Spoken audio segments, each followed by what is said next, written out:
요즘 이제 그 LK99라는 상온 초전도체가 발표가 되면서 전 세계가 지금 이제 주목을 받고 있는 거잖아요. 그게 이제 현실화 된다라는 거는 아직 발표가 안 되고, 부정적인 게 좀 약간 이제 여론이 높아요. 근데 만약에 이제 그게 정말 사실이고, 그다음에 그게 상용화 되는 거는 또 한 10년 정도 걸린다고 하네요. 근데 만약에 이제 그 상용화가 된다고 가정을 하고, 그러니까 그게 사실이고, 이제 상용화 되는 거는 사실이면은 모든 전 세계적으로 이제 연구를 할 거란 말이에요. 상용화 되는 걸 제가 봤을 때 뭐 10년 후라고 얘기를 하지만 그게 상용화 된다라고 저기 사실이라는 가정이 있으면 상용화는 금방 될 것 같아. 왜 그러냐면 지금 이제 우리가 IT 분야 모든 IT는 이제 지금의 모든 이제 인터넷이나 어, 통신 이런 것들이 다 IT란 말이에요. 그러면 그 IT라는 거는 결국에는 전기를 다 쓴단 말이야. 그래서 우리가 이제 IT 분야, 이 모든 것이 IT 연결돼 있잖아요. 통신하고 이런 것들, 뭐 스마트폰, 인터넷. 그리고 이제 뭐 차라든가 자동차. 그럼 이런 것들이 다 전기를 통해서 하는 거예요. 그러니까 전기라는 거는 이 전하의 흐름이야, 전하의 흐름. 그러니까 전하가 흐르는데, 그러면 이 전화 흐르는 게 이제 도체란 말이죠. 이 도체에도 결국에는 마찰이 있어. 그래서 마찰이 있기 때문에 열이 발생합니다. 그래서 이 마찰이 없는 상태가 되면 이제 그런 엄청 좋은 거죠. 이 마찰 때문에. 근데 이 상온 초전도체라는 거는 평상시 온도 얘기하는 겁니다. 일상적인 온도. 이게 높을 상태가 아니라 윗상태가 아니에요. 항상 일상적인 온도. 그러니까 우리의 평상시 온도를 얘기하는 겁니다. 상온이라는 거. 상온, 상압, 평상시 압력. 우리가 지금 사람들이 이제 거주하고 있는 압력. 그런 일상적인 온도와 일상적인 압력에서 초전도체. 이게 슈퍼 뭐 컨덕터라고 그래가지고 전도체. 그러면 초전도체라는 얘기는 이게 이동하는데 마찰이 없는 거예요. 마찰이 있으면 열이 발생하고 열로 손실이 된단 말이에요.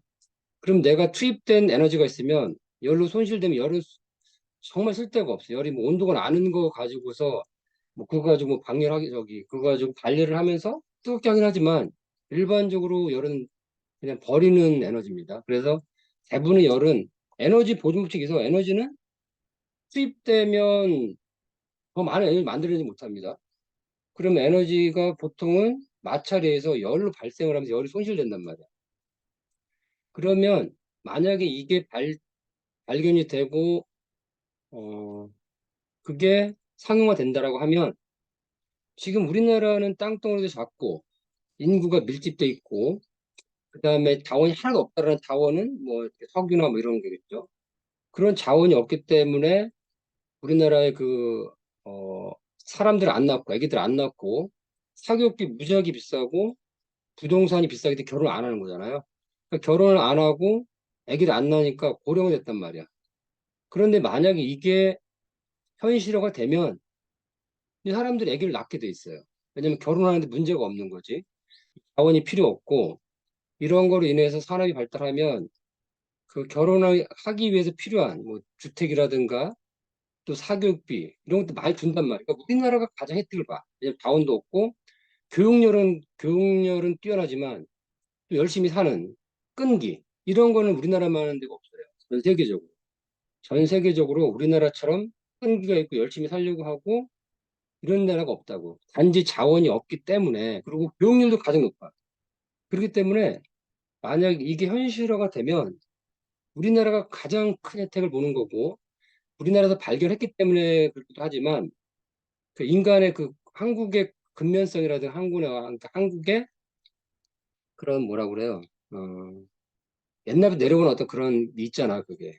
그러니까 그런 것 때문에 만약에 이게 되면 모든 산업이 바뀌면서 그 가장 혜택을 보는 거는 우리나라예요. 그러니까 우리나라가 이제 아기도 많이 낳게 되고 결혼도 이제 할 수 있는 여력이 되고 교육률 높으니까 열심히 공부도 하고 이러면서 가장 혜택을 많이 보는 거는 저는 그래서 이게 되면 너무 좋겠다 생각하는 겁니다.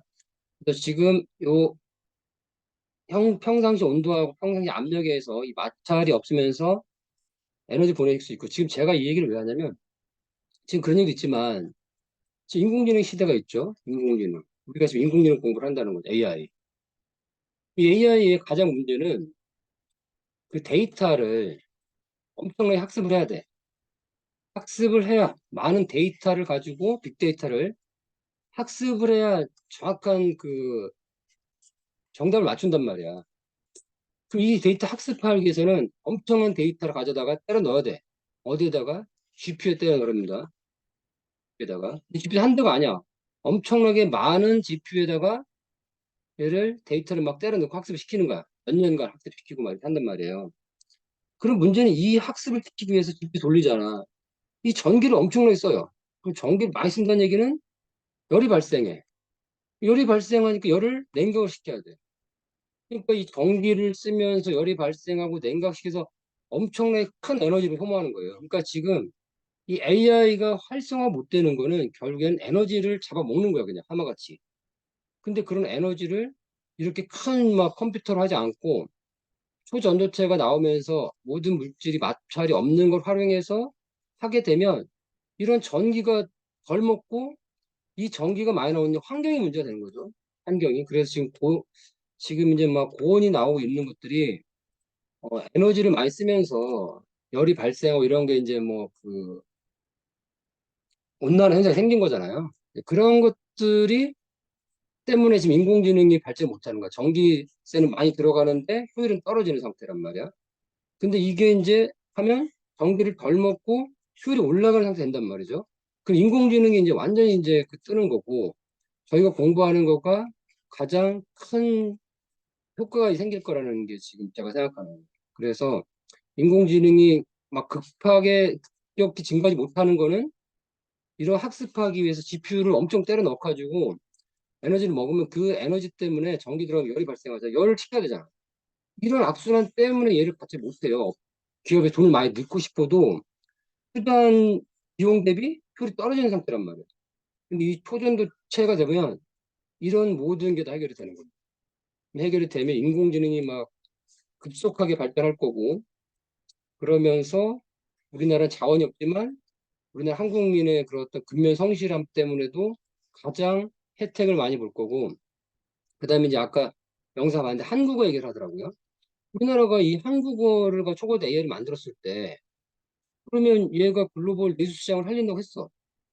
그러면 얘를 살리지만 이걸 가지고 어떻게 우리가 구글이나 이런 데 이기냐 이거죠. 구글이나 뭐 MS나 뭐 테슬라 못 이기잖아. 근데 거기 보니까 이 한국어를 하게 되면 이 영어는 안 되지만 뭐 베트남 뭐 인도는 이제 나라가 많으니까 인도 말고 뭐 필리핀 그런 데 있죠. 아니면 뭐 아랍 그런 조그마한 국가도 있어.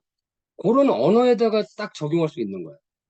그러니까 영어를 쓰지 않는 왜냐면 한국어는 한국 사람이 제일 잘하니까 한국 사람이 개발을 하게 되면 AI를 후보 AI를 이거를 다른 조그마한 나라들 이 전 세계에서 영어를 사용하지 않는 그런 나라에 적용하면 이 산업이 클 수 있다라는 거죠. 그러니까 틈새 시장을 노리자라는 거예요.